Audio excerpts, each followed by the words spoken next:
Salut tout le monde, je suis ravi de vous retrouver aujourd'hui pour aborder la deuxième demi-finale de l'Open d'Australie 2020 qui opposera Alexander Zverev à Dominic Thiem. Analyse et décryptage de cette rencontre inédite à ce stade de la compétition, c'est parti!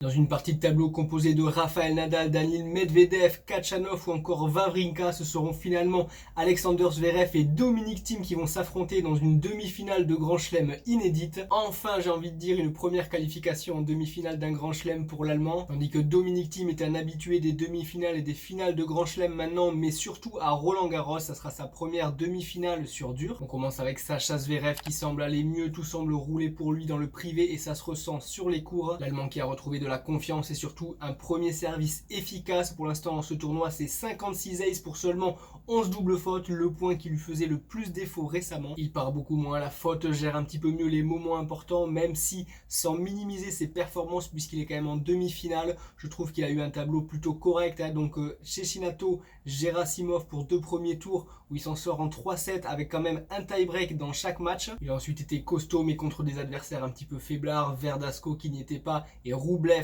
très fatigué après avoir joué plus de 15 matchs depuis le début de saison. En quart de finale, il a affronté Stan Wawrinka qui sortait d'un gros combat contre Daniil Medvedev. Grosse surprise de ce tournoi, Stan Wawrinka qu'on pensait pas peut-être aller jusqu'en quart de finale. Le Suisse qui avait montré ses limites physiques dans le tournoi avant l'Open d'Australie et qui là a craqué également physiquement contre Zverev. Une rencontre particulière où les deux joueurs n'ont pas du tout été sur le même tempo au même moment. Zverev qui a fait un début de match catastrophique où il se fait breaker deux fois. Wawrinka emporte le set finalement facilement et derrière c'est le Suisse qui a un coup de mou, un coup de fatigue dont a su profiter l'Allemand en emportant donc la deuxième manche. Ensuite il a été solide sur ses engagements. En deuxième manche il faut savoir que Sascha Zverev c'est 18 points sur 18, 0 points encaissés donc sur ses engagements par Zverev dans ce deuxième set, ce qui était très bon pour la confiance. Derrière Wawrinka a continué à accuser le coup physiquement, Zverev en a profité. Je trouve que l'Allemand a affronté les adversaires au bon moment dans ce tournoi. Wawrinka qui a été malade et qui s'en est sorti contre Seppi. Derrière, il livre un gros combat contre Medvedev et ensuite fatigué quand même contre Zverev qui a pu s'en sortir en 4-7. Zverev qui est donc réglé au service, qui bouge bien, qui fait très peu de fautes.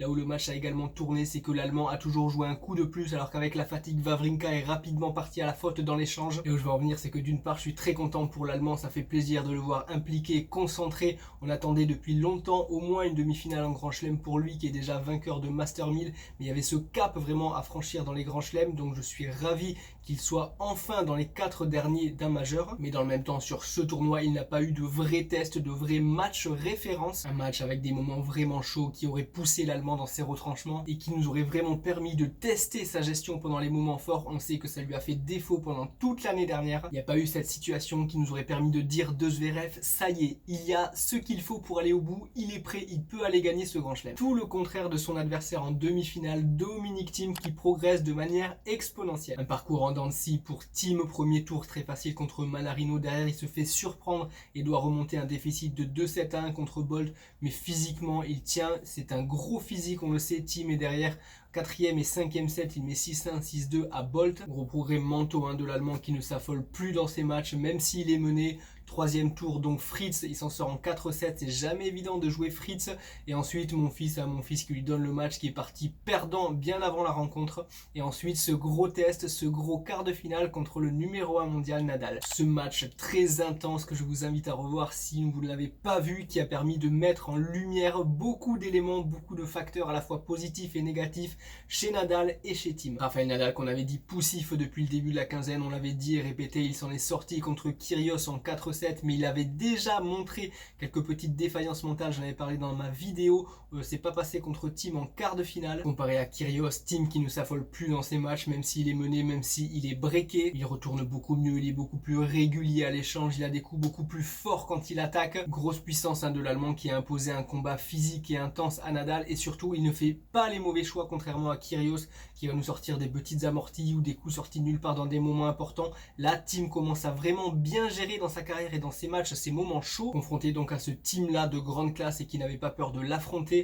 Nadal qui a livré une prestation correcte mais en deçà de ses références habituelles et surtout vraiment montrer des failles mentales. Ça avait été le cas contre Kyrgios, donc bis repetita contre Thiem où le Mallorquin donc prend le premier break dans le premier set, puis dans le second set, et ensuite il se fait breaker, il n'arrive pas à tenir ses engagements et à gagner ce set. Déjà pas assez de longueur de balle pour Nadal qui a eu beaucoup de difficultés à déborder Thiem, même quand celui-ci était complètement excentré et a tourné sur son coup droit. Nadal qui n'a pas réussi à trouver des zones longues pour finir le point. Alors attention, pour moi Nadal fait quand même un bon match, sauf que les lacunes qu'il a montrées sur cette quinzaine se sont révélées insuffisantes face à la machine Thiem qui n'avait clairement pas peur de lui, même si on a vu que Thiem dans les moments chauds il a pu aussi, et c'est normal, avoir quelques moments de doute. Nadal est un grand champion, il a pu revenir, il a pu gagner ce troisième set et avoir donc des tie-breaks qui se sont joués finalement à rien, mais le plus sérieux et le plus imposant pour moi mentalement, physiquement dans ce match, c'était Dominic Thiem, et c'est lui qui s'est imposé. On aura donc une opposition de style entre Sacha Zverev et Dominic Thiem,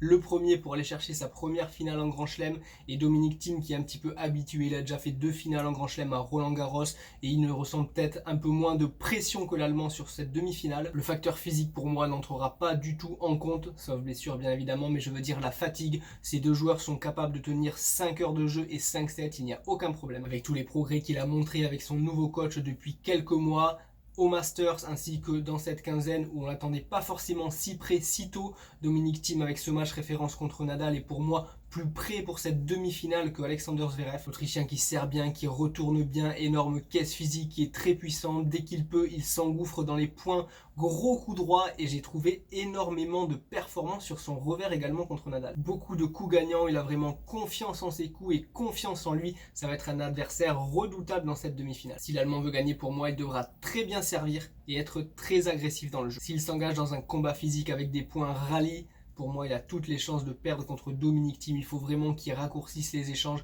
qu'il monte pourquoi pas à la volée. Zverev est un bon joueur de volée. Il faut qu'il se serve de son coup fort, le revers, pour terminer les points, déborder son adversaire et donc venir finir les points, pourquoi pas à la volée. Je ne serais pas étonné qu'on ait un match très serré, mais il peut y avoir des surprises. On vient de le voir ce matin avec les filles, les 2 énormes surprises, un Barty qui s'est fait sortir ainsi que Alep.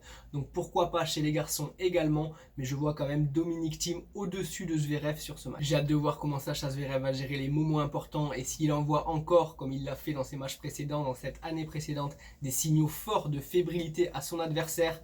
Contre ce team-là, il ne passera pas. Je vous laisse avec la petite danse de la victoire. Djokovic est en finale. Plus qu'à une marche d'un 17e titre en Grand Chelem. Alors il ne me reste plus qu'une chose à vous dire. Abonnez-vous, activez les notifications, suivez-nous sur les réseaux sociaux et idemo!